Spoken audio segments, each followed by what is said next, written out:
Friends, welcome to my channel. अगर आपने मेरे इस चैनल को सब्सक्राइब नहीं किया है तो आई सजेस्ट कि आप पहले कर लीजिए ताकि ऐसे ही ड्रामे के एक्सप्लेनेशन आपको सुनने को मिलते रहे। तो चलिए आज की कहानी को स्टार्ट करते हैं। स्टार्टिंग में हम जिंग को किसी मैन के साथ देखते हैं। हमारे जिंग बहुत इनोसेंट है और वो मैन बहुत खतरनाक दिख रहा था। एक मंथ के बाद जिंग को पता चलता है कि वो प्रेग्नेंट है विद ट्विंस बेबी। जिंग बहुत अपसेट हो जाती है क्योंकि उस रात चैन ने कहा था कि तुम प्रेग्नेंट नहीं हो सकती। जिंग बाहर आकर सोच रही थी कि अब मैं क्या करूंगी। उसे एक मंथ पहले का सब कुछ याद था। कैंटीन में वो अपना लंच लेने के लिए गई थी लेकिन उसके पास पैसे ही नहीं थे। वो लंच लेडी बोलती है कि अगर तुम्हारे पास $1 भी नहीं है तो तुम लंच नहीं ले सकती। सभी लोग उसे बोल रहे थे कि पैसे नहीं है तो यहाँ टाइम वेस्ट करने के लिए ये क्यों ही आ चुकी है। यहाँ जिंग को यकीन नहीं हो रहा था क्योंकि पूरे वेकेशन में उसने बहुत सारी पार्ट टाइम जॉब की थी। उसके पास अपने कॉलेज फी के पैसे तो आ ही चुके थे। वो अपनी मॉम को कॉल कर कर बोलती है कि ये सब कुछ क्या है मॉम, मेरे पैसे कहाँ गए, आपने उसको ले लिया है क्या। मॉम सामने से कहती है ऑफ कोर्स तुम्हारे भाई को गैम्बलिंग खेलने के लिए चाहिए थे तो मैं तो ले ही लूंगी ना। जिंग चिल्लाकर कहती है लेकिन वो पैसे मेरे कॉलेज फी के थे, आपको ऐसा नहीं करना चाहिए था। अगर भाई को पैसे चाहिए थे तो आप दे देती ना, मेरी मेहनत के पैसे ही क्यों लिए। लेकिन मॉम का यह हर बार का था। वो जिंग को कहती है कि अगर तुमने पैसे दिए तो कौन सी बड़ी बात कर दी है। यहाँ जिंग को बेचारी को रोना तक आ जाता है और अब उसको पता चलता है कि उसकी कॉलेज की फीस भी नहीं बची है। वो बेचारी रात में बहुत अपसेट होकर जा रही थी और तभी उसे एक हैंडसम सा मैन दिखता है जो कि कार में था। वो भी उसे ही देख रहा था। अब बाद में हमारी जिंग आती है। एक बार में उसे एक वेटर की जॉब ऑफर हुई थी और वो सोचती है वैसे ये जॉब इतनी भी बुरी नहीं है, मुझे पैसों की बहुत जरूरत है तो इसलिए मैं कुछ भी काम कर सकती हूँ। यहाँ वो एक बड़ी गार्ड से पूछती है कि क्या यहाँ पर वेटर की जॉब खाली है ना, मुझे ऑफर आया था, मैं कहाँ बात करूँ। लेकिन जैसे ही चैन और उसका फ्रेंड आता है वो बॉडी गार्ड जिंग को धक्का दे देता है। ये चीज चैन को बिल्कुल अच्छी नहीं लगती। चैन चाहे जितना भी रूड और एरोगेंट हो, वो बहुत बड़ी गैंगस्टर कंपनी का हेड भी था लेकिन फिर भी वो वुमन की रिस्पेक्ट करता था, इसलिए उस बॉडीगार्ड को जॉब से ही फायर कर देता है। यहाँ जिंग को लग रहा था ये अच्छा है। अब बार के अंदर डॉम जो कि चैन का फ्रेंड है वो उसे समझा रहा था कि अरे मेरे भाई तुम कब तक सिंगल रहने वाले हो, तुम्हारी मॉम कह कहकर थक गई, तुम्हें जैसे भी लाइफ पार्टनर चाहिए मैं ढूंढ कर दूंगा ना, पर तुम प्लीज मिंगल हो जाओ ताकि आंटी मेरा सर खाना बंद कर दे। या तुम्हें कोई लड़की पसंद क्यों नहीं आती है, क्या पूरी लाइफ ऐसे सिंगल रहने का सोच रहे हो। यहाँ डॉम ने फुल डिसाइड कर लिया था आज तो वो अपने फ्रेंड का सेटअप करवा कर ही रहेगा, किसी भी वुमन के साथ उसको कोई फर्क नहीं पड़ता। यहाँ बहुत सारी कॉल गर्ल को बुलाता है लेकिन चैन कहता है मुझे ऐसी लड़कियां बिल्कुल भी पसंद नहीं है, इसको दफा करो यहाँ से। टॉम बोलता है फिर तुम्हें कैसी लड़कियां पसंद है, यार तुम्हारे पास इतना बड़ा बिजनेस है, गैंगस्टर ग्रुप के तुम हेड हो और फिर क्या ही चाहिए। अब तुम्हारी लाइफ में एक लड़की की ही तो कमी है, क्या तुम्हारी बॉडी में कोई प्रॉब्लम है, आई मीन तुम फिजिकली फिट नहीं हो या फिर तुम्हें लड़कों में इंटरेस्ट है तो मुझे वो भी बताओ, मैं उसका भी इंतजाम कर दूंगा। चैन को गुस्सा आ रहा था क्योंकि डॉम बिना सर पैर वाली बातें किए जा रहा था। वो कहता है कि मुझे ऐसी लड़कियां पसंद है जो कि इनोसेंट दिखती हो, जिसके साथ अगर मैं रहूं तो मुझे डर ना हो कि वो मुझे चीट करेगी, पर ऐसी लड़कियां इस दुनिया में तो नहीं मिल सकती। सिंह अंदर आकर देखती है कि वेटर तो बस अभी यहाँ रिच मैन के साथ बहुत क्लोज होकर ड्रिंक कर रही थी। सिंह सोचती है ये ना बाबा ना, ये मुझसे ना हो पाएगा। यहाँ डॉम ने चैन को एक कुछ मेडिसिन वाली ड्रिंक पिला दी थी और कहा था कि मैं तुम्हारे लिए ऐसी लड़की ढूंढ कर आता हूँ। और बाद में वो देखता है सिंह को, उसके पास जाता है और कहता है कि तुम बताओ यहाँ तुम क्या करी हो, तुम्हें जॉब चाहिए ना, मुझे पता है कि तुम्हें पैसों की जरूरत है, मैं तुम्हें बहुत पैसे दूंगा। लेकिन जिंग डर चुकी थी कि कहीं ये भी तो वो बिगड़ा हुआ अमीर ज्यादा ना निकले और कहती है नहीं नहीं मुझे तो कोई भी जॉब नहीं चाहिए, प्लीज मुझे यहाँ से जाने दो। लेकिन डॉम मना करता है कि मुझे अच्छे से पता है कि तुम्हें पैसों की जरूरत है तभी तो तुम ऐसे जॉब पर आई हो, लेकिन मेरे पास बहुत अच्छी जॉब है तुम्हारे लिए। तुम्हें सिर्फ मेरे फ्रेंड को होटल रूम तक लेकर जाना है और उसे वहां छोड़कर आ जाना है, इतनी ही जॉब है और मैं तुम्हें 50,000 दूंगा, ये बहुत ज्यादा नहीं हो चुका है? सिंह सोचती है सिर्फ होटल रूम तक छोड़कर ही तो आना है, वहाँ मुझे कुछ कहाँ ही करना है, और कहती है चलो ठीक है। को भी अपनी मॉम का कॉल आ रहा था जो कह रही थी कि प्लीज अपने लिए एक लड़की ढूंढ लो, वाइफ ढूंढ लो। तभी चैन सिंह को देखता है, वो उसके क्लोज आ जाता है। सिंह सोचती है कि अरे यार, इतने रिच मैन होकर ड्रिंक भी हैंडल नहीं कर पाता ये तो। वो उसे जैसे तैसे लेकर जा रही थी। डॉम इन दोनों को देखकर बहुत खुश हो रहा था। और अब हम यही पल को देखते हैं कि ये सब कुछ याद कर कर डॉम सोचता है कि ये यहाँ क्या कर रही है, हॉस्पिटल में इसको आने का क्या ही मतलब होगा। और बाद में वो उसके पास जाकर बोलता है कि तुम्हें कोई डिजीज है क्या, तुम्हें कोई ऐसी डिजीज तो नहीं है जिससे चैन को भी प्रॉब्लम हो सकती है? सिंह कहती है नहीं, मुझे ऐसी कोई डिजीज नहीं है। डॉम बोलता है फिर तुम हॉस्पिटल में क्या कर रही हो, मुझे अपनी रिपोर्ट दिखाओ। सिंह कहती है कहा ना मुझे ऐसी कोई डिजीज नहीं है जिससे तुम्हारे बॉस को प्रॉब्लम होगी, अब मुझे यहाँ से जाने दो। और वो यहाँ से ही चली जाती है। लेकिन डॉम का जो शक था वो अभी भी भरा नहीं था, उसको कुछ तो गड़बड़ लग रही थी। इसलिए वो अपने डॉक्टर फ्रेंड को बुलाता है और कहता है कि इस लड़की की सभी डिटेल्स को चेक करो, इसकी मुझे मेडिकल हिस्ट्री चाहिए, वो यहाँ किसके लिए आई थी किसके लिए नहीं। अगर ये नहीं किया तो हॉस्पिटल में रातों रात पर बात कर दूंगा। यहाँ मॉम और चैन बातें कर रहे थे। आज भी मॉम का यही कहना था कि चैन तुम कितने टाइम तक सिंगल रहोगे। तभी डॉम आकर बोलता है आंटी डोंट वरी, अब ये सिंगल नहीं रहने वाला क्योंकि इसके ऑलरेडी बच्चे आने वाले हैं। ये सुनने के बाद मॉम थोड़ी हैरान हो जाती है और चैन भी।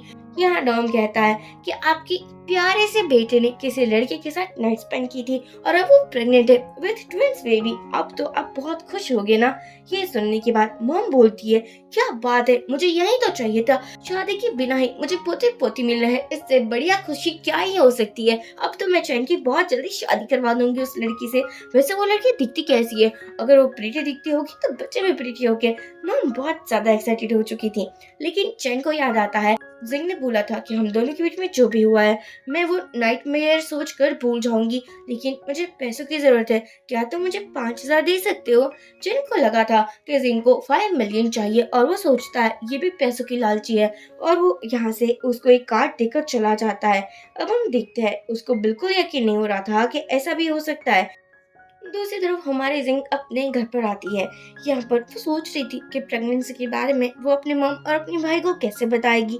जैसे ही उसके घर के अंदर आती है, मॉम बातें कर रही थी कि जिंग की शादी के बदले उसको ब्राइड प्राइज में बहुत बड़ा अमाउंट मिलने वाला है और उस अमाउंट की खातिर जिंग की वो शादी करवाने वाली है।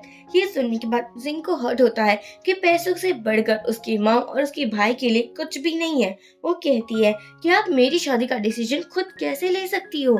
माँ बोलती है मैं क्यों नहीं ले सकती, अब तुमने इतना बड़ा किया है तो ये राइट भी तो मेरा ही होना चाहिए ना कि तुम कहाँ शादी करोगी और कहाँ नहीं। वैसे भी तुम्हारे भाई को इतने पैसे मिलेंगे तो मुझे लगता है कि तुम्हें शादी कर ही लेनी चाहिए। सिंह मना कर देती है कि मुझे कोई शादी नहीं करनी, आप ये बात समझ जाइए। लेकिन मॉम उसकी बात कहाँ सुनने वाली थी, पैसों के चक्कर में तो वो अंधी हो चुकी थी। इवन कि वो उसे थप्पड़ मारकर बोलती है कि मेरे लिए पैसे ज्यादा इम्पोर्टेंट है। और बाद में सिंह कहती है कि मैं प्रेग्नेंट हूँ। मॉम कहती है कौन है वो लड़का, क्या वो तुम्हें बहुत पैसे देगा? तो मुझे ठीक है, तुम उसके साथ भी शादी कर लो, लेकिन मुझे पैसे मिलने चाहिए। सिंह बोलती है आप कितने ज्यादा बेशर्म हो ना, आपको मेरी नहीं आपको सिर्फ पैसों की पड़ी है, मतलब आप मेरे बारे में एक पल भी सोच नहीं सकती क्या? यहाँ भाई बोलता है अरे यार, कोई अमीर बंदा इस जैसी लड़की को क्यों ही टच करेगा, मुझे लगता है कोई पुअर होगा जिसके पास ढंग की जॉब भी नहीं होगी। मॉम कहती है फिर ठीक है, तुम ये बच्चा नहीं रख सकती, मुझे कोई अमीर दामाद चाहिए जो मुझे बहुत ज्यादा पैसे दे। यहाँ पर जिंग थोड़ा डर चुकी थी। वो कहती है कि आपको पता नहीं है वो लड़का है कौन जिसने मेरे साथ नाइट स्पेंड की थी। भाई कहता है हमें तुम्हारे उस पुअर बॉयफ्रेंड के बारे में जानना भी नहीं है, हमने जो तुम्हारे लिए लड़का ढूंढा है वो बहुत अच्छा है, इसलिए तुम ये बेबी को नहीं रख सकती। और यहाँ पर चैन ने डिसाइड किया था कि वो भी जिंग को बोलेगा कि वो इस बेबी को नहीं रख सकता है क्योंकि उसको लगा था कि जिंग बहुत लालचू है। यहाँ पर मॉम कहती है कि चलो मेरे साथ हॉस्पिटल, लेकिन जिंग जाने से मना कर देती है। फिर क्या था, मॉम का गुस्सा तो और भी बढ़ जाता है और वो कहती है कि तुम बहुत ज्यादा बदतमीज हो, तुमने ऐसा सोच भी कैसे लिया कि विदाउट शादी मैं तुम्हें बेबी प्लान करने दूंगी। यहाँ पर सिंह को याद आता है कि चैन ने उसको नंबर दिया था, इसलिए वो उसे कॉल करने वाली थी। यहाँ चैन को एक कॉल आता है कि जिंग ने कोई भी अमाउंट यूज नहीं किया है, यानी कि जो कार्ड दिया था उसमें एक भी अमाउंट यूज ही नहीं हुआ है। एक्चुअली जिंग ने कोई अमाउंट यूज ही नहीं किया था क्योंकि उसको उसकी जरूरत ही नहीं थी। यहाँ चैन को समझ आ जाता है कि जिंग एक बहुत अच्छी लड़की है और वो अपनी कार से तुरंत ही निकल जाता है। यहाँ मॉम और भाई दोनों ही जिंग को बहुत पिटाई कर रहे थे, कह रहे थे कि तुम हमारे साथ हॉस्पिटल चलो। उसी बीच हमारे जिंग ने तो चैन को अपना एड्रेस भी सेंड कर दिया था। अब भाई और सभी लोग ऐसा ही कर रहे थे उसके साथ, और चैन को याद आ रहा था कि कैसे जिंग ने कहा था कि मुझे अपनी कॉलेज फी के लिए पैसे चाहिए। वो सोचता है मैं कितना बड़ा बेवकूफ हूँ, मैं उसकी बात भी समझ नहीं पाया। यहाँ मॉम और भाई जिंग को रोड के पास लेकर आए थे और सभी के सामने उसकी पिटाई की जा रही थी। अब सभी आंटियां बात भी कर रही थी कि मैरिज के पहले ही ये प्रेग्नेंट हो गई, पता नहीं ये कौन ही होगा। जिंग बताती भी है कि वो लू फैमिली का वारिस चैन है, लेकिन मॉम और भाई दोनों को यकीन नहीं होता है क्योंकि इतना बड़ा आदमी जिंग जैसी लड़की में क्यों ही इंटरेस्ट शो करेगा। अब हम देखते हैं कि भाई और जिंग को मारता उससे पहले चैन आ जाता है, और चैन को देखने के बाद तो हर कोई डर चुका था, लेकिन भाई इतना ज्यादा बेवकूफ था। वो चैन को बोलता है मुझे पता है कि मेरी बहन आपका नाम यूज कर रही है, वो आपका नाम बर्बाद कर रही है ना, आपकी रेपुटेशन की बात होगी, तभी तो आप ऐसे छोटे से एरिया में आ चुके हैं। मैं अपनी बहन को अच्छे से समझा दूंगा। हाँ हाँ, मुझे पता है कि आप वो मैन नहीं हो जिसने उसके साथ नाइट स्पेंड की थी। यहाँ वो तो बहुत अच्छे बनने की ट्राई कर रहा था, लेकिन तभी डम आता है और कहता है कि सिस्टर इन लो आप ठीक तो हो ना, हमें हॉस्पिटल चलना चाहिए। मम कहती है क्या सिस्टर इन लो। भाई को भी अब पता चल जाता है कि चैनी वो मैंने जिंग ने नाइट स्पेंड की थी। वो बहुत माफिया मांगने लगता है और कहता है कि हम तो सिर्फ जॉक कर रहे थे, मतलब मेरी सिस्टर के साथ हम मस्ती कर रहे थे ना। लेकिन डॉम को गुस्सा हो जाता है इस बात पर। वो कहता है अपने बॉडीगार्ड्स को कि इन दोनों को भी ऐसे ही मजे चखाओ जैसे सिस्टर इन लो को आज पेन हो रहा है। अब डॉम जिंग को उठाता है और कहता है कि आप हमारे साथ हॉस्पिटल में चलिए। यहाँ हॉस्पिटल में जिंग कहती है मुझे ये बेबी नहीं चाहिए, मुझे पता है कि आपको भी नहीं चाहिए होगा ना, इसलिए तो आप मेरे पास आए हो, लेकिन प्लीज मुझे माफ कर दीजिए, मैंने आपको ये बात नहीं बताई। डॉम कहता है कि ऑलरेडी डीएनए टेस्ट की भी रिपोर्ट आ चुकी है, ये बेबी चैन के ही है और तुम इसे अबॉर्ट नहीं कर सकती, चैन ये बिल्कुल अलाउ नहीं करेगा। यहाँ हम देखते हैं कि चैन कहता है नहीं मुझे ये बेबी चाहिए, इसलिए तुम इसके साथ कुछ भी नहीं कर सकती। लेकिन ये बात पर हमारे जिंग को लग रहा था कि वो थोड़ी डर चुकी थी क्योंकि अभी तो वो एक कॉलेज में है ना, और अभी वो 20 ईयर की है, और वो सोचती है मैं प्रेग्नेंट कैसे हो सकती हूँ। बाद में हम देखते हैं चैंग सिंह को अपने घर पर लेकर आ चुका था। उसका इतना आलीशान घर देखकर तो जिंग देखती ही रह चुकी थी। जैसे ही वो दोनों अंदर आते हैं यहाँ बहुत सारी मेड थी और जो हेड सर्वेंट थी वो जिंग का ख्याल रखने वाली थी। चैन कहता है कि इसको कोई भी चीज की कमी नहीं होनी चाहिए। अब जिंग को एक रूम भी दे दिया जाता है और उसे कहा जाता है कि आपको कोई भी जरूरत होगी तो आप मुझे बता देना। सिंह सोचती है इतना हो रहा है यही मेरे लिए इनाफ है। उसको बहुत गर्मी हो रही थी, वो ऐसी चलाने ही वाली थी, लेकिन बाद में सोचती है कि अगर ऐसे चलाऊंगी तो बहुत बिल आएगा ना, और उसके पास तो इतने से भी पैसे नहीं है कि वो कुछ दे पाए, इसलिए वो ऐसे ही चलाती ही नहीं है। और यहाँ पर हम चैन की मॉम को देखते हैं जो बहुत एक्साइटेड हो रही थी कि फाइनली फाइनली चैन अब अपनी लाइफ में सेटल हो रहा है। मॉम चैन को समझा रही थी कि देखो अब जिंग प्रेग्नेंट है तो तुम्हें उससे शादी करनी होगी, तुम्हें उसका ख्याल रखना होगा। वो सिर्फ 20 साल की ही तो है और उसे पता भी नहीं है कि प्रेगनेंसी टाइम में कितनी केयर करनी पड़ती है। देखो मैं कोई भी लापरवाही बर्दाश्त नहीं करूंगी, और अगर तुम्हें उससे प्यार नहीं हुआ तो मुझे भी उससे कोई फर्क नहीं पड़ता, शादी तो तुम्हें उससे ही करनी पड़ेगी। जैन सोचता है ये मेरी मॉम है या फिर उस लड़की की मॉम, इतनी तरफदारी उसकी क्यों कर रही है। अब मॉम को जिंग से मिलना था, वो रूम के अंदर आती है तो ऐसी ऑन ही नहीं था। हेड सर्वेंट बोलती है कि मैं ऑन करना भूल चुकी थी, प्लीज मुझे माफ कर दीजिएगा। पर यहाँ पर तो हमारी जिंग बहुत आराम से सो रही थी। जिंग को पसीना आ रहा था, चैन उसकी केयर कर रहा था, और ये देखकर मॉम को बहुत ज्यादा अच्छा लगता है। मॉम कहती है देखा ये कितनी इनोसेंट है, ऐसे भी ऑन नहीं किया। मॉम जिंग के क्लोज आती है, तब तो वो बहुत डर चुकी थी और कहती है आप कौन हो।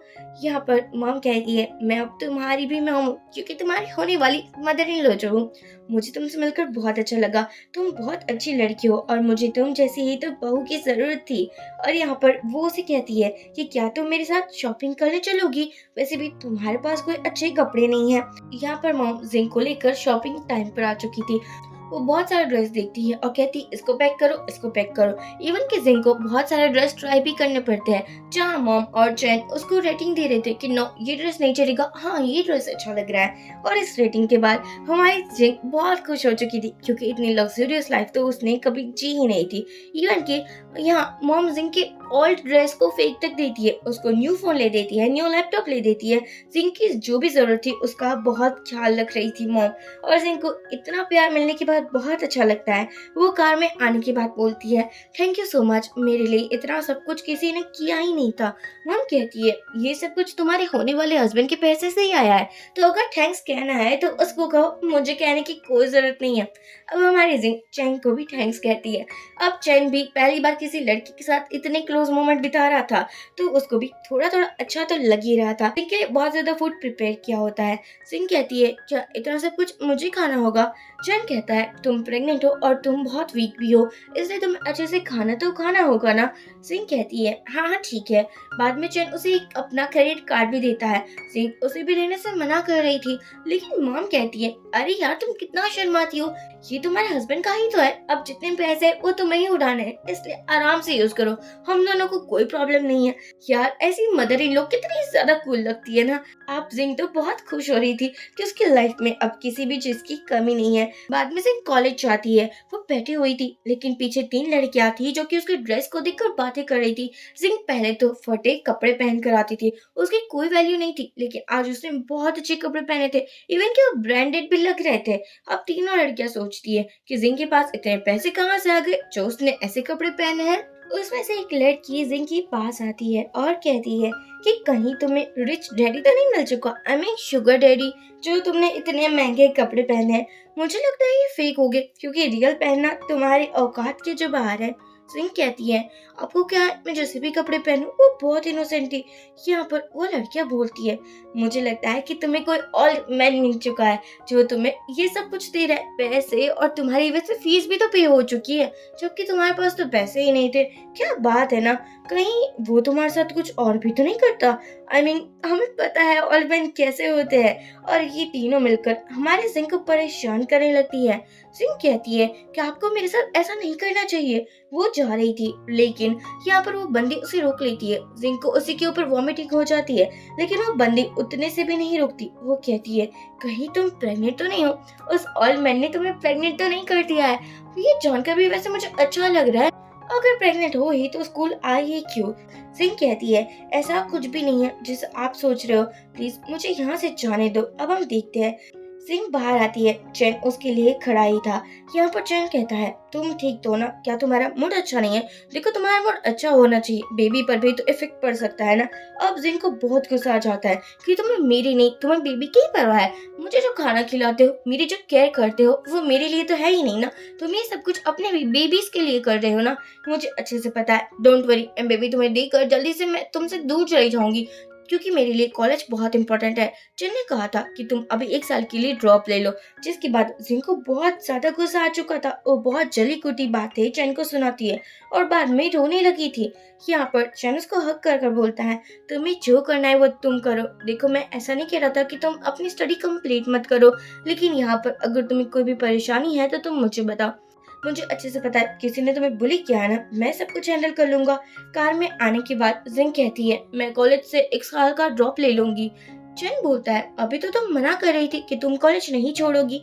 जिंग कहती है लेकिन इस टाइम पर मुझे लगता है ड्रॉप ही लेना बेटर रहेगा। वो बहुत मासूम थी और इस मासूमियत पर तो चैन का आए दिन दिल आता रहता था। यहाँ चैन कहता है जैसी तुम्हारी मर्जी वैसा ही करो। चैन जिंग का हाथ पकड़कर घर में आता है। मॉम कहती है जिंग मेरे पास आओ, लेकिन चैन उसका हाथ छोड़ ही नहीं रहा था। अब ये देखने के बाद मॉम को भी अच्छा लगता है, उसका एंटी रोमांटिक चैन इतना रोमांटिक जो बन रहा था। मॉम के बुलाने पर चैन भी जिंग के साथ ही बैठ जाता है। अब मॉम यही कह रही थी कि जिंग तुम अपना ख्याल रखो ना, तुम्हें अगर कोई भी परेशानी होती है तो हमें बताओ। तुम इतनी स्लिम हो ये बिल्कुल अच्छी बात नहीं है, तुम्हें मोटी होना पड़ेगा। जिंग कहती है मैं अच्छे से सभी मील लूंगी। यहाँ पर मॉम ने जिंग के लिए 2 नर्स को भी हायर किया था। दोनों नर्स जिंग की केयर करने वाली थी। जिंग मना भी करती है कि इसकी कोई जरूरत नहीं है, लेकिन मॉम कहाँ ही सुनने वाली थी। वो कहती है नहीं नहीं, तुम अब मेरी बहू बनने वाली हो, तुम तुम्हें किसी भी चीज की कमी मैं कैसे ही होने दे सकती हूँ। सिंह कहती है, थैंक यू सो मच, आप मेरे लिए बहुत इंपॉर्टेंट बनती जा रही हो। यहाँ पर मॉम चैन को कहती है, as a husband, I mean as a would be husband, तुम्हें भी जिंग की केयर करनी चाहिए। चैन को पता चलता है कि नर्स जिंग को कुछ बेली मसाज देने वाली है, लेकिन चैन सोचता है, अरे ये मेरी होने वाली वाइफ है तो कोई और उसे टच क्यों ही करेगा, और कहता है, मैं जिंग को मसाज दे दूंगा। नर्स बोलती है, लेकिन आपको कैसे पता होगा कि कौन सी टेक्निक यूज करनी है, आपको ये नहीं करना चाहिए, मैं ही कर देती हूँ। लेकिन चैन मना करता है। यहाँ पर जिंग शावर ले रही थी तो चैन उसका वेट कर रहा था। जिंग टॉवल में ही आ जाती है और डर कर बोलती है, मिस्टर आप यहाँ क्या कर रहे हो। चैन कहता है, ऑब्वियसली बात है, मैं तुमसे मिलने के लिए आया था। चैन भी बहुत मुश्किल से खुद को कंट्रोल कर पा रहा था क्योंकि जिंग बहुत हॉट दिख रही थी। यहाँ पर चैन कहता है, मुझे तुम्हारी मसाज करनी है, इसलिए मैं मसाज करने के लिए आया हूँ। जिंग कहती है, क्या मसाज? नहीं नहीं, मुझे लगता है ये नर्स को करना चाहिए, उसको तो पता होगा ना कौन सी मसाज टेक्निक यूज करनी है। चैन कहता है, मुझे भी अच्छे से पता है कौन सी मसाज टेक्निक यूज करनी है, इसलिए तुम कोई भी बहाना मत लगाओ और चुपचाप लेट जाओ, मुझे तुम्हारी बेली मसाज करनी है। सिंह सोचती है, ये इतना अच्छा कैसे बन चुका है। सिंह सोचती है, ये पहले तो मुझसे दूर भागता था, लेकिन अब इसको क्या ही हो चुका है। यहाँ हम देखते हैं कि चैन अपने हैंड वॉश कर कर आता है, तब तक जिंग ने चेंज भी कर लिया था। और अब हम देखते हैं कि चैन कहता है कि मैं तुम्हारी बहुत अच्छे से मसाज करने वाला हूँ। जिंग सोचती है, यार ये क्या ही कर रहा है, क्योंकि जिंग को ये सब कुछ बहुत अनकंफर्टेबल कर रहा था। यहाँ पर चैन कहता है कि अपना ऊपर का टॉप भी निकाल दो, क्योंकि मुझे वहां भी मसाज करनी होगी ना। सिंह कहती है, नहीं नहीं, इसकी कोई जरूरत नहीं है, वहां मैं खुद ही मसाज कर लूंगी, तुम तो कुछ ज्यादा ही आगे बढ़ रहे हो। चैन कहता है, अब मैं तुम्हारा हस्बैंड हूँ, तुम्हें इन सब की हैबिट तो डालनी होगी ना, क्योंकि मैं तुम्हें रोज मसाज देने वाला हूँ। सिंह बेचारी बहुत डर चुकी थी। अगले दिन हम देखते हैं कि जो तीन गर्ल थी जिंग को बार बार परेशान कर रही थी।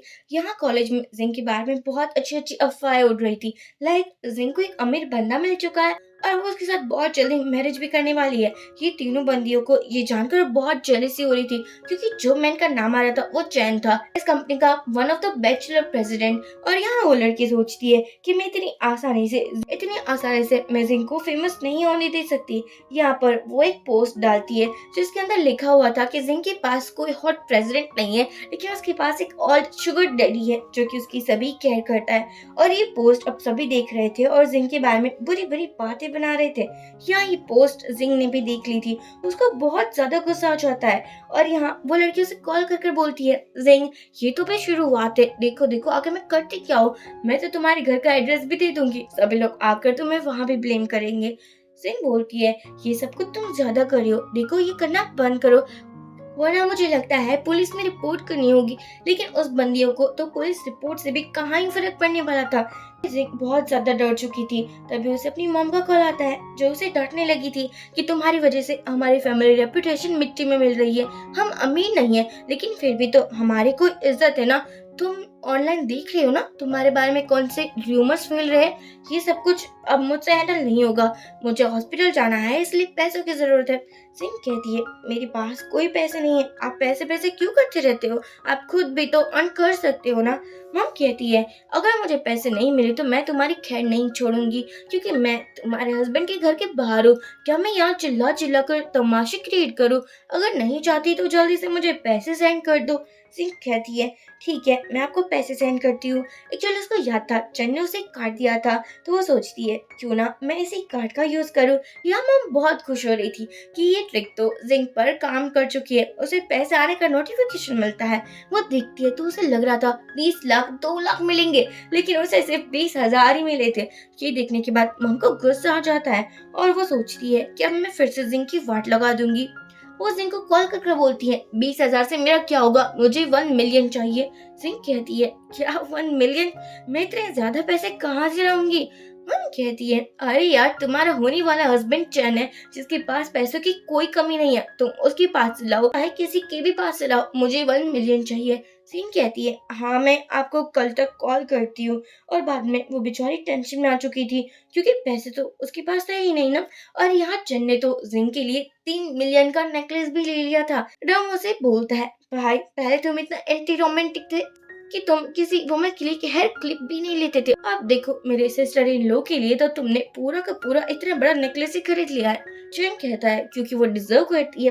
बाद में वो घर में आता है जहाँ पर जिंगी थी, कोई सर्वेंट नजर नहीं आ रहे थे। चैन कहता है सभी सर्वेंट्स कहाँ गए? जिंग कहती है वो मुझे तुमसे कुछ बात करनी थी ना, तो मैंने उन सभी को भगा दिया। चैन कहता है बताओ क्या चाहिए? जिंग कहती है आई वॉन्ट यू। अब ये सुनने के बाद चैन जिंग को किस कर देता है और कहता है कि और भी ज्यादा कुछ करना है क्या? तुम मुझे बता सकती हो, मुझे कोई प्रॉब्लम नहीं है। जिंग कहती है नहीं नहीं, मुझे तुम नहीं चाहिए। चैन कहता है अरे अभी तो तुमने कहा आई वॉन्ट यू। बाद में जब जिंग चैन के फेस के सामने देखती है, वो स्माइल कर रहा था। जिंग सोचती है मैंने आज इसको पहली बार स्माइल करते हुए देखा, ये कितना हैंडसम लगता है ना। अरे मैं ये क्या सोच रही हूँ, मेरे लिए कोई प्लेस कैसे होगी, हम दोनों की डिफरेंस कितने ज्यादा है ना। और बाद में वो कहती है कि वो मुझे तुमसे कुछ बात करनी थी। एक्चुअली मेरी मॉम का मुझे कॉल आया था, वो मुझसे 1 मिलियन मांग रही थी और कॉलेज में भी मेरे बारे में बहुत सारे र्यूमर्स फैल रहे हैं। मुझे पता है कि तुम मेरी हेल्प नहीं करोगी, लेकिन फिर भी मैंने सोचा क्यों ना मैं तुमसे हेल्प मांग लूं। चैन कहता है क्या मजाक कर रही हो, मैं तुम्हारी हेल्प कैसे ना करूंगा, अब मैं तुम्हारा हस्बैंड बनने वाला हूँ, मुझे तो तुम्हारी फुल हेल्प करनी होगी ना। डोंट वरी, वो सब कुछ मैं संभालूंगा, तुम सिर्फ रेस्ट करो और बेबी पर कोई इफेक्ट नहीं होना चाहिए। हाँ, क्योंकि मुझे तुमसे मतलब है, किसी और से मुझे कोई मतलब नहीं है। यहाँ पर चैन अपने 2 एम्प्लॉयज को बुलाता है जो कि उसके ऐसे छोटे मोटे काम करता था। मैंने कहा था कि चैन एक गैंगस्टर ग्रुप का हेड है, तो अब किसी को ठिकाने लगाना इसके लिए कौन सी बड़ी बात थी। चैन ने अपने दोनों ही एम्प्लॉय को सब कुछ बता दिया था कि यंग लेडी के साथ कोई बदतमीजी कर रहा है और यंग लेडी के बारे में कोई व्यूमर्स भी फैला रहा है, उसको पता लगाओ और उसको हमारे अड्डे पर लाओ। वो दोनों बंदे बोलते हैं ठीक है, हमारे पास फोटो है तो ये काम करना इतना भी मुश्किल नहीं होगा। अब हम देखते हैं उसमें से एक का नाम जिन था जो बहुत हैंडसम दिखता था। वो किसी को कॉल करके बोलता है कि मैं तुम्हें कुछ फोटोज भेज रहा हूँ, उसको उठवा लो और हाँ सही सलामत होने चाहिए वो सभी लोग। यहाँ जिन कहता है बॉस आपका काम बहुत अच्छे से हो जाएगा। अब हम देखते हैं कि वो सभी लोग आई मीन वो तीनों लड़कियां, मॉम और भाई, सभी लोग यहाँ वेयर हाउस में थे और उसको पता भी नहीं चल रहा था कि ये सब कुछ करवा कौन रहा है। मॉम कहती है मैंने क्या कुछ गलती कर दी है, प्लीज मुझे माफ कर दो, यहाँ से जाने दो ना। इवन कि वो तीनों लड़कियां भी बहुत ज्यादा रो रही थी, लेकिन एक बंदा उसको डरा देता है और कहता है कि तुम चुप ही रहना। जिन कहता है कि क्या मैं तुम्हारी टंग कट कर दूं, क्योंकि तुम अपनी बहन के सामने ज्यादा ही नहीं अपना मुंह खोल देते हो। और ऐसे ही वो सभी को डराता रहता था। उस लड़की के पास आकर बोलता है तुमने यंग लेडी के बारे में गलत गलत रूमर्स फैला है, अब हम तुम्हें कैसे ही छोड़ सकते हैं, अब तुम्हारी शामत आने वाली है, मैं तुम्हें अच्छा लेसन सिखाने वाला हूँ। दूसरी लड़की बोलती है हम इनोसेंट है, हमने कुछ नहीं किया, सब कुछ नाना ने किया था जो कि इस ग्रुप की हेड थी, प्लीज हमें माफ कर दीजिए ना। लेकिन जिन बोलता है अरे नहीं नहीं, मुझे अच्छे से पता है कि तुमने भी यंग लेडी को कितना परेशान किया है, मैं तुम्हें कैसे माफ कर सकता हूँ। यहाँ पर हम देखते हैं कि भाई की तो सुसु ही निकल जाती है क्योंकि इतना डर जा चुका था। और मम कहती है मैं तो जिन की मम हूं ना, मैं उसे कैसे परेशान कर सकती हूँ, मैं प्रॉमिस करती हूँ उससे कभी कॉल भी नहीं करूंगी और उससे दूर रहूंगी, प्लीज प्लीज मुझे जाने दो ना। लेकिन जिन को पता था कि उसका बॉस कितना खतरनाक है, इसलिए वो किसी को कैसे ही जाने दे सकता है। यहाँ मम को कट लगा कर जिन बोलता है कि तुम्हें पता होना चाहिए कि यंग लेडी कितनी ज्यादा पावरफुल बन चुकी है और तुम उसके साथ कुछ नहीं कर सकते। जिन ने तो जिन के भाई की भी हालत पतली कर दी थी। अब हम देखते हैं बाद में वो उस तीनों लड़कियों के पास आता है और कहता है कि तुमने यंग लेडी को परेशान किया, कि उसके बारे में गलत गलत अफवाहें भी फैलाए हैं, अब मैं तुम लोगों को अच्छा सबक सिखाऊंगा। यहाँ पर 3 बंदे थे जिसको जिन कहता है तुम्हें इस तीनों लड़की के साथ जो भी करना है वो तुम कर सकते हो। अब तो समझ ही चुके होगे ना क्या हुआ होगा। बाद में जिन आकर चैन को रिपोर्ट देता है बॉस आपका काम हो चुका है। तभी यहाँ पर जिंग आती है, वो सोचती है चैन बिजी है इसलिए जा रही थी, लेकिन चैन कहता है मैं बिजी नहीं हूँ, देखो मैं तुम्हें अपने एक अच्छे फ्रेंड से मिलवाना चाहता हूँ। यहाँ चैन जिन को इंट्रोड्यूस करवाता है, ये बहुत अच्छा एम्प्लॉय है मेरा, अगर तुम्हें किसी भी चीज की जरूरत हो तो तुम इसे भी कह सकती हो। बाद में चैन कहता है कि मैंने तुम्हारे सभी प्रॉब्लम्स को सॉल्व कर दिया है, अब तुम्हें कोई भी परेशान नहीं करेगा। जिंग कहती है क्या सच में? चैन कहता है क्या तुम भी देखना चाहोगी उन लोगों की हालत को। यहाँ पर हम देखते हैं कि चैन जिंग को लेकर उसी वेयर हाउस में आ चुका था जिन और सभी लोग जिंग को हेलो बोलते हैं और जिंग भी उसे बहुत प्यार से हेलो कह रही थी। चैन सोचता है ये कितनी क्यूट है। बाद में यहाँ पर बहुत ज्यादा ब्लड की स्मेल आ रही थी, जिसके बाद जिंग को वॉमिटिंग भी होने लगती है। हमारा चैन बहुत प्यार से उसकी केयर करने लगा था। जिंग को अपने मम के लिए बुरा बहुत लग रहा था। मम उससे माफी भी मांग रही थी कि प्लीज मुझे जाने दो ना। यहाँ पर चैन कहता है देखो मैंने सब कुछ हैंडल कर लिया है, अब तुम इन लोगों के साथ क्या करना चाहती हो वो तुम मुझे बता सकती हो। जिंग बोलती है इन लोगों को जाने दो, मुझे इन लोगों के साथ अब कुछ भी नहीं करना, लेकिन मुझे तुम्हारी एक हेल्प चाहिए। चैन कहता है बोलो ना क्या हेल्प चाहिए। सिंह बोलती है मुझे डीएनए टेस्ट करवाना है मेरी मम के साथ। उसके बिहेवियर से मुझे लगता है कि वो मेरी मम है भी या नहीं, क्या तुम मेरी इसमें हेल्प करोगे। यहाँ जिंग कहता है यहाँ चैन कहता है हाँ क्यों नहीं, लेकिन उसके लिए मुझे कुछ चाहिए होगा। सिंह कहती है हाँ बिल्कुल तुम मांग लेना, तुम्हें क्या चाहिए मुझे बताओ ना। चैन कहता है क्या मैं अभी बता दूं। सिंह कहती है नहीं नहीं घर जाने के बाद बताना, अभी ना हम घर पहुंच जाते हैं। सिंह पूछती है बताओ तुम्हारी क्या कंडीशन है। चैन कहता है हम बहुत जल्दी शादी भी करने वाले, इवन कि तुम प्रेग्नेंट भी हो, वो भी मेरी बेबीज के साथ, वो भी मेरे बच्चों के साथ, तो हम दोनों को एक रूम में ही रहना चाहिए ना। सिंह डर जाती है अरे यार जब तक ये मुझसे बात नहीं करता था तो मेरे सामने भी नहीं दिखता था, और अब देखो कितना रोमांटिक बन रहा है। और कहती है बिल्कुल नहीं, ये सब कुछ करना भी ठीक नहीं होगा। चैन कहता है मैं सिर्फ एक बेड पर सोने की बात कर रहा हूँ, तुम क्या गलत गलत थॉट्स ला रही हो। ये हम देखते हैं कि वो जो एम्प्लॉय था वो बाद में चैन के पास डीएनए टेस्ट की रिपोर्ट लेकर आता है। चैन तुरंत ही घर आता है और जिंग को कहता है कि तुमने जो कहा था वो कंप्लीट हो चुका है। अब जिंग की इतनी भी हिम्मत नहीं हो रही थी कि वो डीएनए टेस्ट की रिपोर्ट देखे। चैन कहता है कि देखो अब तुम मेरी वाइफ हो और तुम्हें तो पता ही होना चाहिए मैं कितना खतरनाक हूँ, तो तुम्हें भी स्ट्रॉन्ग तो बनना पड़ेगा ना। सिंह कहती है क्या तुम ये रिपोर्ट मुझे खोलकर नहीं दिखा सकते। अब चिंग ये भी करता है और कहता है कि इसको देखो। सिंह देखकर बहुत खुश होती है कि वो अपनी मॉम की बेटी नहीं है, लेकिन बाद में अपसेट होते हुए बोलती है अगर मैं अपनी मॉम की बेटी नहीं हूँ तो मेरे रियल पेरेंट्स कौन है और वो कहाँ होंगे, क्या इसके बारे में तुम कुछ पता लगा सकते हो। या हम देखते हैं कि मॉम की हालत पतली थी तो भाई उसको बिल्कुल रिस्पेक्ट नहीं कर रहा था और कह रहा था कि अब आप सब कुछ अपने आप से करो, मैं आपकी कोई सेवा नहीं करने वाला, जबकि मॉम की आंखों पर तो अपने बेटे के प्यार की पट्टी बंधी हुई थी। मॉम कहती है तुमसे अच्छी तो वो जिंग थी, वो मेरा कितना ख्याल रखती थी। तभी यहाँ जीन आ जाता है अपने राइट हैंड के साथ। यहाँ भाई तो माफिया मांगने लगा था कि मैंने अब तो कुछ नहीं किया, अब आप यहाँ क्यों आए हो, देखो मुझे माफ कर दीजिए मैंने कुछ नहीं किया है। लेकिन जिन कहता है कि मैं आज तुम्हारी मॉम से बात करने वाला हूँ, बताओ हमारी यंग लेडी के रियल पेरेंट्स कौन है। पहले तो मॉम मना करती है।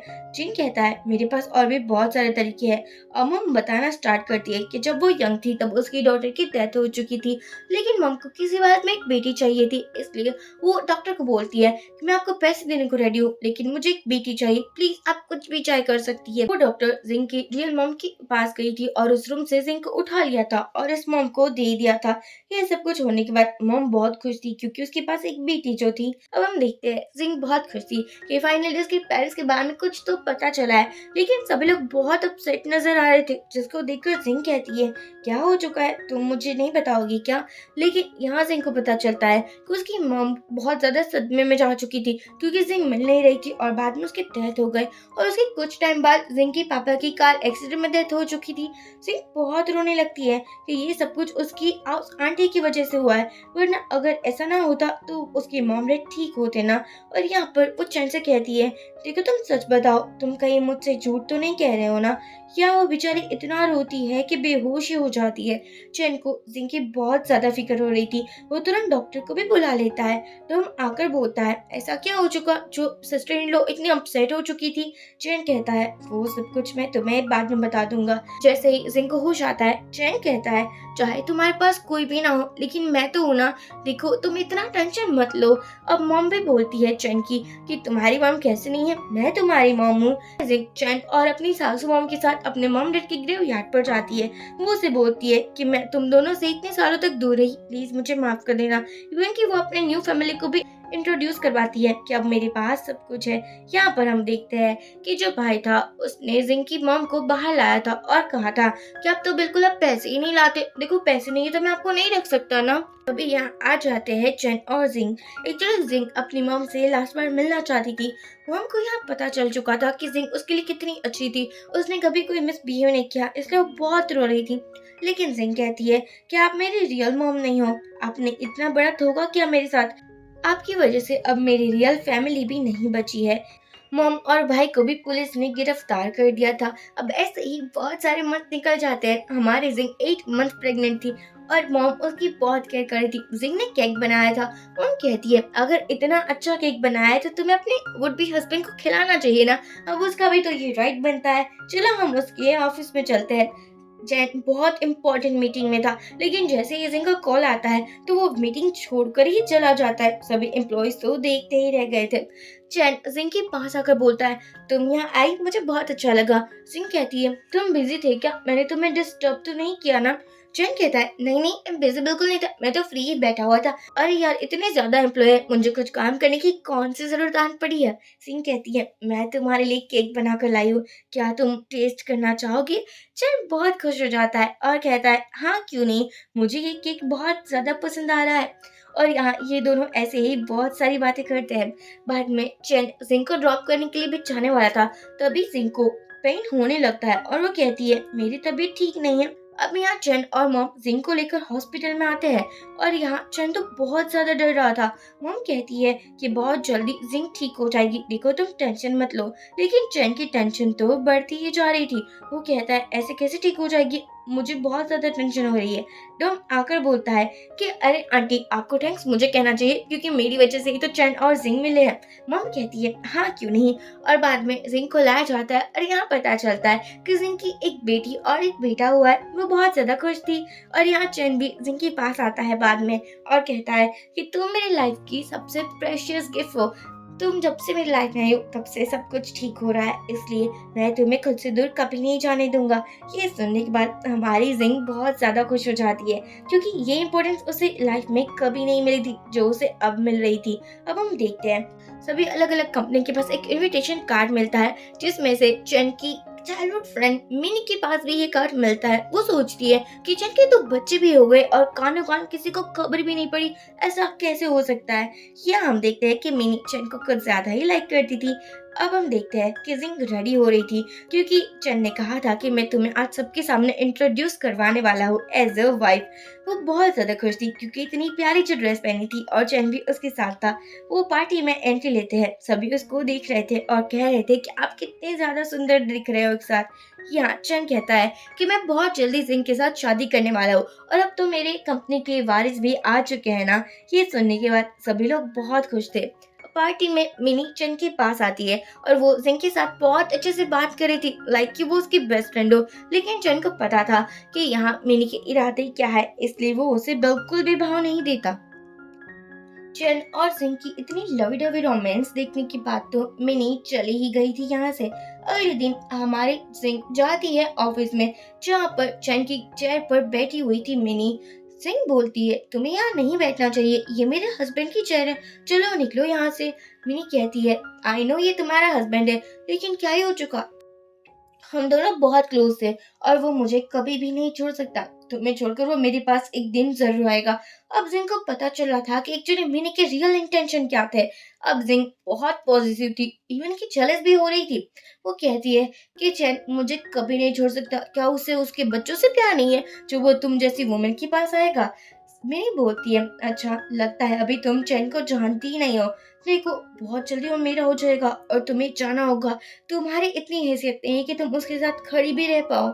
जिंग कहती है फिर तो हम देख ही लेते हैं कौन उसके साथ खड़े रह पाता है। वो तुरंत ही कॉल करता है। एक एम्प्लॉय आकर बोलता है कि वो भी बिजी है, लेकिन आपसे मिलने के लिए बॉस बहुत जल्दी आने वाले हैं। अब हम देखते हैं कि यहाँ पर आ जाता है चैन, और चैन को देखने के बाद तो हमारी जिंग इतना खुश हो रही थी कि मैं क्या ही बताऊं। चैन कहता है मिनी तुम मेरे ऑफिस में क्या कर रही हो, तुम्हें यहाँ नहीं आना चाहिए, चलो यहाँ से निकल जाओ। बाद में जिंग कहती है मैं तुमसे मिलने आई थी, तुम गुस्सा तो नहीं हो ना मुझसे। चैन जिंग को किस कर बोलता है अरे मेरी प्यारी वाइफ, मैं तुमसे गुस्सा कैसे ही रह सकता हूँ, तुम तो मेरे लिए सब कुछ हो ना। जिंग को पता ही था कि चैन उसे कभी भी चीट नहीं करेगा। चैन बाहर जाता है जहाँ मिनी थी। वो कहती है क्यों ना हम साथ में डिनर करें, क्या नहीं करना चाहिए। चैन उसे मना करता है कि मैं अब मैरिड मैन हूँ, तो प्लीज तुम चिन उसको कहता है अब मैं मैरिड हूँ, इसलिए प्लीज तुम मुझसे तो दूर ही रहना। बाद में जिंग ने अपना कॉलेज भी ज्वाइन कर लिया था। वो बैडमिंटन खेल रही थी। तीनों बुली गर्ल उसको देख रही थी और सोच रही थी कि ये इतनी आसानी से कैसे ही इतनी अच्छी लाइफ बिता सकती है। हमारे साथ तो बहुत बुरा हुआ था ना, तो इसके साथ भी इतना ही बुरा होना चाहिए। लेकिन सभी लोगों को डर लग रहा था क्योंकि चैन की फियांसे अब ऑफिशियली जिंग थी, इसलिए कोई उसके साथ कुछ क्यों ही करेगा। लेकिन जो मेन गर्ल थी वो बिल्कुल नहीं मानती और कहती है कि मैं तो इसके साथ कुछ ना कुछ कर ही रहूंगी। देखते हैं कि चैन जिंग से मिलने के लिए आया था। इवन कि वो चाहता ही नहीं था कि जिंग अकेली रहे। उसने तो बहुत सारे बॉडीगार्ड्स को भी हायर किया था। वो बॉडीगार्ड जिंग के आसपास ही रहते थे। उसमें से एक बंदा बोलता है कि मुझे एक लड़की पसंद आ चुकी है तुम्हारे कॉलेज से। जिंग बहुत खुश हो जाती है और कहती है कि मैं तुम्हारा फुल सपोर्ट करूंगी, क्यों ना मैं तुम्हारे सपोर्ट में आ जाऊँ और तुम्हारी शादी भी करवा दूंगी। मैं चैन से बात भी कर लूंगी। वो बंदा बहुत खुश हो जाता है। अब हम देखते हैं कि यहाँ जिंग बैडमिंटन खेल रही थी, लेकिन वो बहुत थक चुकी थी। लेकिन तभी एक लड़की आकर चैन को बातों में उलझा देती है और तभी जिंग को किसी ने पकड़ लिया था। अब ये न्यूज़ जब चैन को मिली थी, उसको बहुत ज्यादा गुस्सा आ चुका था कि इतनी किसकी हिम्मत हो चुकी। वो जो लड़की थी वो जिंग को कहती है कि ये सब कुछ तो तुम्हारी एक अच्छे फ्रेंड ने करवाया है। मैं बहुत खुश हूँ ये जानने के बाद, और वो कॉल कर उसको रिपोर्ट दे दी है। लेकिन वो कहती है तुम्हें ये सब कुछ नहीं करना चाहिए था, ये तुमने क्यों ही कर दिया। वो तुरंत ही कार निकाल लेती है और उस लड़की के पास आती है क्योंकि उसे पता था कि अगर जिंग को कुछ भी हुआ तो चैन उसकी हालत कितनी ज्यादा खराब कर देगा। सिंह कहती है मुझे मेरे हस्बैंड के पास जाना है। बाद में वो कॉल भी लगा देती है। लेकिन यहाँ पर अब इसकी आदत पतली होने वाली थी क्योंकि अब तो चैन इसको भी नहीं छोड़ने वाला था। चैन कहता है मेरी प्यारी वाइफ तुम ठीक तो हो ना। जिंग कहती है हाँ मैं बिल्कुल ठीक हूँ। अब हम देखते हैं कि जिंग रात में आती है। चैनो से कहता है बहुत हो चुका, देखो तुम्हें परेशान हर कोई करेगा, ये मुझसे ज्यादा बेटर तुम्हारे लिए कौन ही होगा ना। मैं तुमसे बहुत प्यार करता हूँ, लेकिन अब मैं वेट नहीं कर पाऊंगा कि तुम अपना ग्रेजुएशन कंप्लीट करो और फिर हम शादी करें। हम शादी क्यों ना अभी कर लेते हैं, बाद में तुम अपनी स्टडी करती रहना।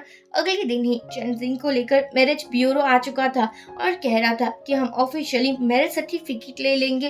सिंह उसे कहती है इतनी जल्दी क्या है, हम बाद में भी तो ले सकते हैं। चैन कहता है ऑफ कोर्स जल्दी है, अगर तुम मेरी वाइफ बन जाओगी तो किसी की हिम्मत भी नहीं होगी तुम्हारे सामने कुछ भी गलत करने के लिए, इसलिए हम शादी कर लेते हैं। यहाँ पर तो जिंग से बहुत रुकती है कि तुम्हें नहीं लगता कि हम दोनों की स्टैंडर्ड में डिफरेंस है। चैन कहता है मुझे इससे कोई फर्क नहीं पड़ता। अब इन लोगों का फाइनली मैरिज सर्टिफिकेट भी आ जाता है। मम्मी जानकर तो इतनी खुश हो चुकी थी कि मैं क्या ही बताऊं। वो कहती है बस मुझे यही तो चाहिए था, तुम मेरी अब ऑफिशियली बहू बन चुकी हो। और बाद में मॉम जिंग को अपना खानदानी कड़ा भी देती है। अब तुम दोनों बच्चों के साथ खुश रहो। मैं यही चाहती थी कि चैन की एक हैप्पी फैमिली हो जो कि अब उससे मिल चुकी है, और तुम इतनी अच्छी लड़की हो तो मुझे कोई फर्क नहीं पड़ता कि तुम्हारा स्टेटस क्या है। मैं तुम दोनों की बहुत जल्दी ग्रैंड वेडिंग कराना चाहती हूँ और यही मेरी आखिरी विश है। अब हम देखते हैं कि कुछ दिनों बाद ही जिंग और चैन की ग्रैंड वेडिंग हो रही थी, जहाँ पर जिंग बहुत प्यारी दिख रही थी और चैन तो प्यार में दीवाना ही लग रहा था कि जिंग के बिना तो वो सांस भी नहीं ले पाएगा। यहाँ पर ये दोनों एक दूसरे को रिंग पहनाते हैं, किस करता है। इसी के साथ हमारे इस क्यूट से ड्रामे की हैप्पी एंडिंग हो जाती है। ये ड्रामा मुझे कुछ ज्यादा ही अच्छा लगा कि गैंगस्टर होकर भी कैसे हमारा चैन सिंह के सामने पपी बन जाता था और बोलने की तो कुछ हिम्मत भी नहीं करता था। सो फ्रेंड्स, आप भी अपने ओपिनियन बताएं कि आपको ये ड्रामा कैसा लगा, और अगर अच्छा लगा है तो प्लीज प्लीज वीडियो को लाइक और चैनल को सब्सक्राइब करना ना भूलें, ताकि ऐसे ही ड्रामे की एक्सप्लेनेशन मैं आप तक लेकर आ पाऊँ। Thank you, bye bye.